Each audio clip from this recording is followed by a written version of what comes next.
we're talking about accuracy down to 16 micrometers. Yeah. Wow.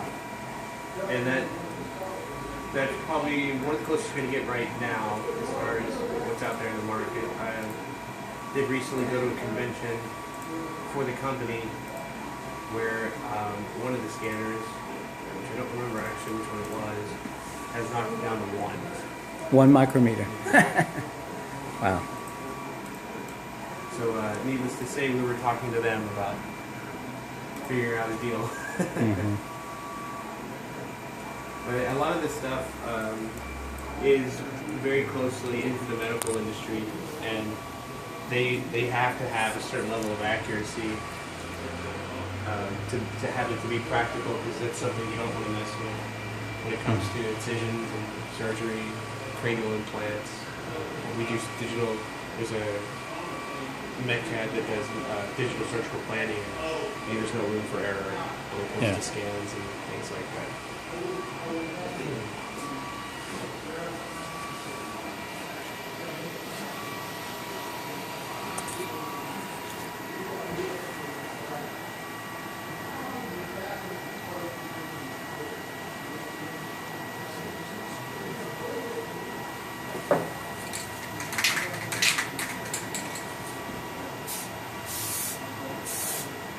So what's the upper end of size that you can do, and what's the lower end? How small and how big?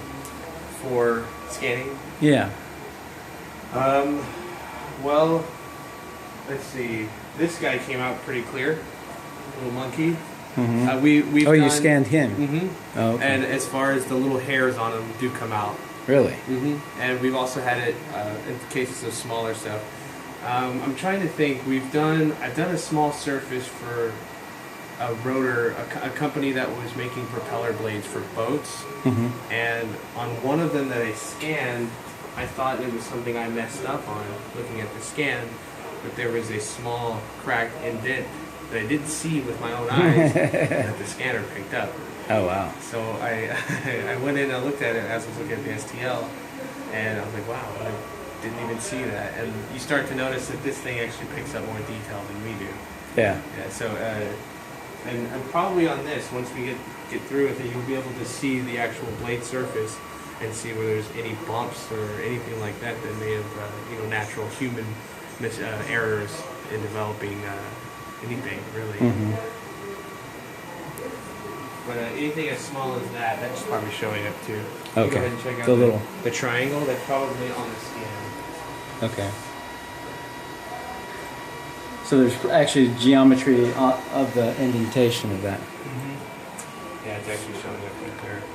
Okay. And what about big? Like, let's say that somebody wanted to take your offices and basically scan your office in the whole interior. Well, you could use the Konica. It would be very, very, very slow process. What we do instead is we do use the White Light, the Ghost Scan, the handheld, because in that case it's actually designed for large surfaces. The amount of detail is not as good, but it's enough to where you can work with a large space like that. So we actually could say there are certain scanners for certain things. Mm-hmm. Because there was also one used for dentistry where it's just a pen Mm-hmm. they kind of put in your mouth and do a scan and then inside of your mouth. And that one is about, like I said, probably about a micrometer with that one as far as accuracy, because that's where it's needed. In a large space like this, you're really not going to need that much unless you actually, for whatever reason, absolutely have to. In that case, you're going to have to take the long road with something like that. Like, I mean, would you, if you're doing this area right here, would it take you long, or can you just like sweep it quickly and just with the Ghost Scan, the handheld, it probably wouldn't take very long at all. Like 5 minutes or something? Yeah, I'd probably say it could maybe 5 to 10, varying on what exactly you're looking for. Because the good thing is like the scans itself and what it displays on the Ghost Scan isn't necessarily what it's getting. It's actually getting more data than it's showing you, and then you can later on change the settings and ask for more detail, and it'll transfer that and show you more detail. Oh, okay. Yeah. So well, I'll be able to show you that. Okay.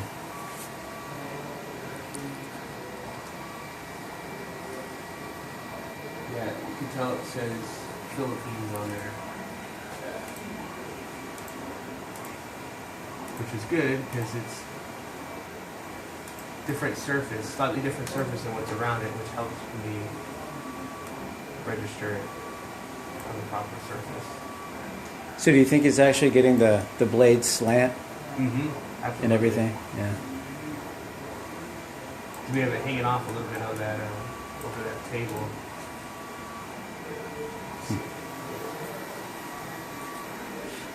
So what I'm doing this time is I'm reversing it. Instead of moving the printer's view, the scanner's view, I'm moving this. Mm-hmm. This is where it's going to get a little difficult because it's a straight line. There's no really any changes in the surface. I'm going to mark it with little balls of clay. Okay. Let's try to figure out how far it went. That was said. Yeah, it looks to me like maybe you've done this before. I've put more hours in this than I care to go back and finish it.